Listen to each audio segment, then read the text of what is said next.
για τον Αλεξανδρή και τον Ήβιτς. Τη γρήγορη κόντρα για τον Ολυμπιακό. Απέναντι φεύγει ο Γιωργάτος. Φεύγει ο Γιαννακόπουλος που είδε πολύ ωραία ο Ήβιτς. Το σου του Γιαννακόπουλου από μακριά. Γκολ! Γκολ! 1-0 για τον Ολυμπιακό με ένα καταπληκτικό γκολ. Από 40 μέτρα το μισό γκολ ανήκει στον Ήβιτς που τους είδε να βγαίνουν απέναντι. Έκανε την πάσα. Ο Γιαννακόπουλος τη βρήκε όπως θα ήθελε. Είδε λίγο έξω από το τέρμα του τον Ρούι Κορέια και με αυτό το ασύλληπτο δεξί δυνατό σουτ το 1-0 για τον Ολυμπιακό στο 6ο λεπτό. Ξαναβλέπετε την εκπληκτική παλιά του Ήβιτς. Το κοντρόλ του Γιαννακόπουλου. Κοιτάξτε, με δύναμη ψιλοκρεμαστά με το δεξί άπια στο βολέ.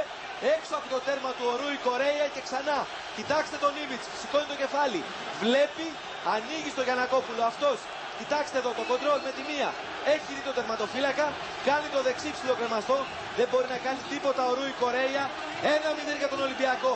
Και ένα ακόμα replay εδώ, κοιτάξτε η εκτέλεση. Το τελευταίο.